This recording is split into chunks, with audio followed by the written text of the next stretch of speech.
السلام علیکم دوستو، کریٹیو مسلم چینل میں آپ کو بہت بہت خوش آمدید۔ ہمارا آج کا موضوع ہے قوم بنی اسرائیل۔ اللہ کے پیغمبروں میں سے ایک کا نام یعقوب علیہ السلام تھا۔ حضرت یعقوب کا دوسرا نام اسرائیل بھی تھا، جس کے معنی ہے رات کو آنے والا شہزادہ۔ وجہ تسمیہ شاید رات کے وقت پیدا ہونے کی رہی ہو۔ حضرت یعقوب حضرت ابراہیم علیہ السلام کے پوتے، حضرت اسحاق کے بیٹے اور حضرت یوسف کے باپ تھے۔ حضرت یوسف کے 11 بھائی اور بھی تھے۔ چنانچہ اسرائیل کے 12 بیٹوں کی اولاد دوبارہ قبیلوں میں پھیل گئی۔ مزید قبیلہ در قبیلہ پھیلتی چلی گئی اور اسے بنی اسرائیل کا نام ملا۔ اس قوم نے بڑے نشیب و فراز دیکھے، اس پر خدا کی عنایتیں بھی بہت ہوئیں اور غضب بھی بہت ٹوٹے۔ یہ لوگ اپنے آپ کو خدا کا چہیتا اور اس کا فرزند عزیز کہا کرتے تھے۔ جب فرعون کی ہلاکت کے بعد حضرت موسیٰ علیہ السلام میں نبوت اور سلطنت جمع ہوئی تو خدا تعالیٰ کا حکم ہوا کہ اریحا کی طرف جا کر قوم عمالقہ سے لڑائی کر کے ان کو بیت المقدس سے نکال دو۔ موسیٰ علیہ السلام 12 فوجیں لے کر نکلے، مگر ان کی یہ حالت تھی کہ اس وقت کھانے پینے کی کوئی چیز بھی نہ تھی، بلکہ راستے میں اسرائیلی ان کو باری باری کھانا دیتے تھے۔ ایک روز ایک جگہ جس شخص کی کھانا لانے کی باری تھی وہ کھانا نہ لایا۔ حضرت موسیٰ کو سخت بھوک لگی اور ناچار ہو کر رونے لگے کہ پروردگار، میں اس طرح باری باری کھانا کھانے سے ذلیل ہو رہا ہوں۔ حکم ہوا کہ ہم نے نیکوکاروں کی روزی ہمیشہ بیہودہ لوگوں کے ہاتھ میں رکھی ہے۔ خیر، جس وقت حضرت موسیٰ کو اریحا اور ایلات جانے کا حکم ہوا تھا، وہاں قوم عمالقہ جو کہ بڑے ظالم اور زورآور تھی، سکونت پذیر تھی، وہاں جا کر حضرت موسیٰ نے ان لوگوں کا پتہ لینے کے واسطے اپنی فوج کے چند آدمی روانہ کیے تاکہ معلوم کریں کہ وہ کس قسم کے لوگ ہیں اور ان کو کس طرح مطیع کیا جا سکتا ہے۔ ان کی پہل ایک شخص سے ملاقات ہوئی جو بہت بڑے قد کا تھا اور اس کا نام اوج بن عنق تھا۔ حضرت موسیٰ کو معلوم ہوا کہ ہم بھی اسی طرح سے کامیاب ہو سکتے ہیں۔ آخر اوج کی طرف گئے اور اوج بن عنق کو مار ڈالا۔ جب لوگوں نے اس کے قد کو دیکھا کہ 20 گز تک صرف اس کی ایڑی ہے تو بہت ڈرے کہ ہم ایسی قوم سے کس طرح لڑائی کر سکتے ہیں۔ حضرت موسیٰ نے فرمایا کہ تم کو فتح ہوگی۔ انہوں نے کہا کہ تو اپنے خدا کو ساتھ لے جا، ہم تو یہیں بیٹھیں گے، آگے نہیں جائیں گے۔ حضرت موسیٰ نے ان کے حق میں بددعا کی۔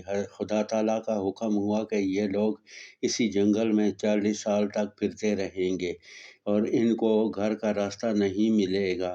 کہتے ہیں کہ وہ واپس جانے کے واسطے دن بھر چلتے رہتے اور جب رات کو کسی جگہ ڈیرا لگاتے اور سو جاتے تو صبح وہی جگہ ہوتی جہاں سے کل صبح کے وقت چلے تھے۔ اسی طرح 40 سال بیت گئے۔ اس جنگل کے اندر ایک کنواں تھا جس کا پانی موسیٰ علیہ السلام کی قوم پیتی تھی۔ وہ کنواں خشک ہو گیا تو بنی اسرائیل پیاسے مرنے لگے۔ حضرت موسیٰ کو حکم ہوا کہ اپنا عصا پتھر پر مارو، ہم اس سے پانی جاری کر دیں گے۔ جب انہوں نے عصا مارا تو اس سے 12 چشمے پھوٹ پڑے۔ ہر ایک گروہ نے ایک ایک سوت سے پانی پیا، پھر اپنے چارپائے بھوک کے سبب کھا چکے تو حضرت موسیٰ سے کہا کہ ہم بھوک سے مر جائیں گے۔ خدا تعالیٰ نے ان کے واسطے من و سلوے نازل فرمایا۔ من تو ایک برف جیسی چیز رات کو پڑتی اور جم کر مٹھائی سے بھی زیادہ لذیذ بن جاتی، اور سلوے جانور جیسے آتے، جب ان کو پکڑتے تو وہ بھنا ہوا گوشت ہوتا۔ حضرت موسیٰ نے فرمایا کہ جتنا کھانا ہو کھا لینا، ذخیرہ نہ کرنا۔ مگر انہوں نے چھپا کر رکھنا شروع کیا، اس واسطے وہ دونوں چیزیں بدبودار اور گندی ہو جاتیں۔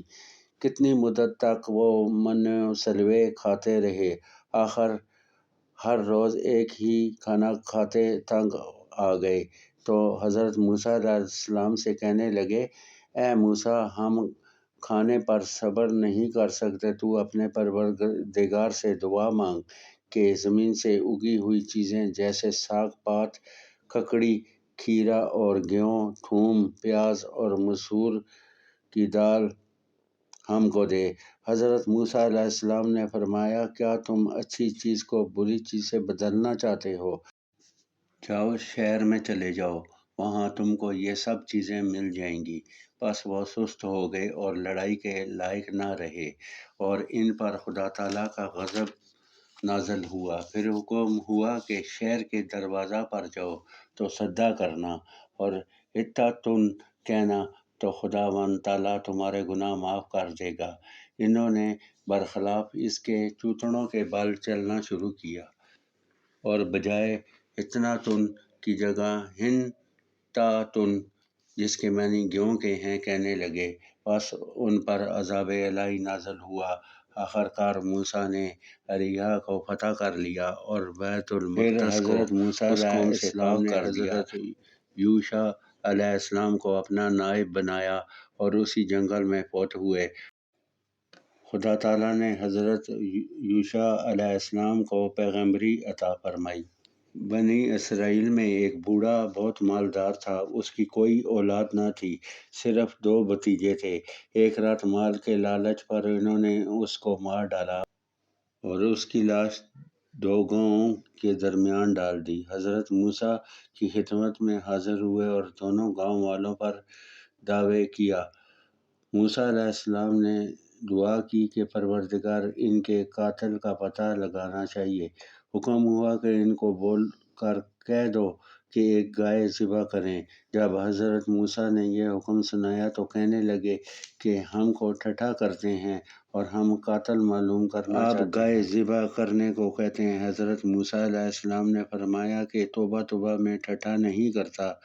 وہ کہنے لگے، بھلا بتا دو کہ وہ گائے کیسی ہے؟ حضرت موسیٰ نے فرمایا کہ خدا تعالیٰ کا حکم ہے کہ وہ گائے ایسی ہو جو اس کا سنہری رنگ ہو اور اس نے کبھی ہل نہیں جوتا ہو اور اس کی دم پوری ہو اور اس کی پوری کھال میں سونا سما سکتا ہو، نہ اس میں کسی قسم کا عیب ہو۔ اس قسم کی گائے گاؤں کے ایک یتیم بچے کے پاس سے ملی جو اپنی والدہ کا فرما بردار تھا، اور اس نے کہا تھا کہ میں اپنی ماں کی اجازت کے بغیر یہ گائے فروخت نہیں کروں گا۔ بنی اسرائیل نے اس لڑکے سے پوچھا کہ تو گائے کو فروخت کرے گا؟ تو اس نے کہا، اگر والدہ نے اجازت دی تو کروں گا۔ اس کی والدہ نے اجازت دے دی۔ حضرت موسیٰ کی مرضی سے اس کی قیمت یہ ٹھہری کہ اس کا چمڑا سونے سے بھر دیا جائے گا۔ آخر انہوں نے اس کو لے کر ذبح کیا اور اس کا ایک ٹکڑا مردے سے چھویا گیا۔